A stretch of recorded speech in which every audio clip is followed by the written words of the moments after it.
大家好，我是燕子，每天更新一道菜。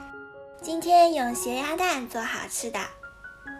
先把250克糯米淘洗干净后，加适量清水浸泡5小时以上。15朵干香菇加适量水泡发大约1小时。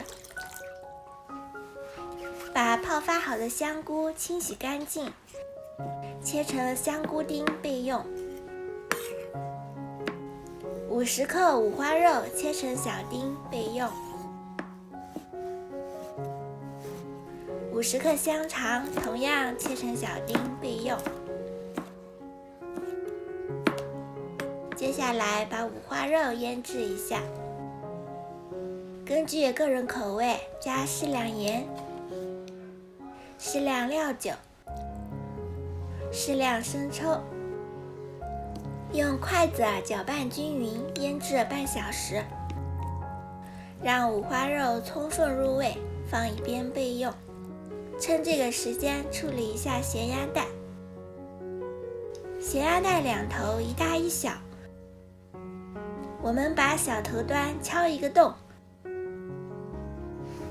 剥掉一些壳，要小心不要把蛋壳弄破了。把蛋清倒出来不要，蛋白很咸，需要倒干净。每一个都这样处理好，放一边备用。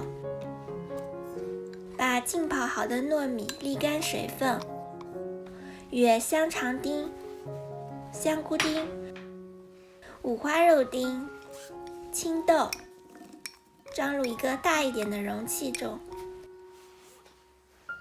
再根据个人口味加入适量盐、适量老抽、适量生抽，用筷子搅拌均匀。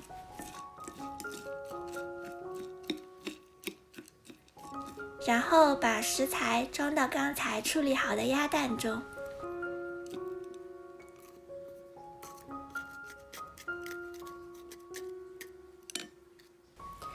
每一个装8分满就可以了。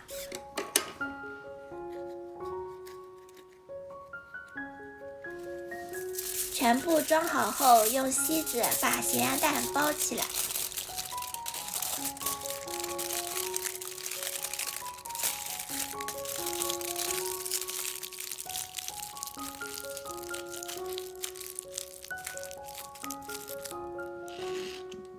开口朝上，放入蒸锅蒸1小时。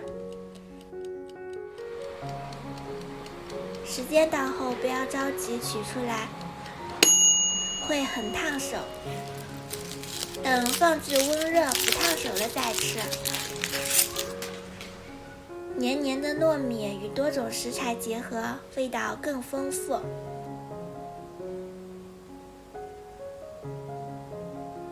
一口入嘴，软糯咸香，非常好吃。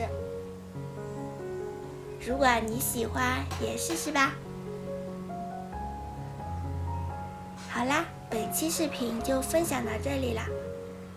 喜欢我的视频就关注我吧，每日为您更新一道菜。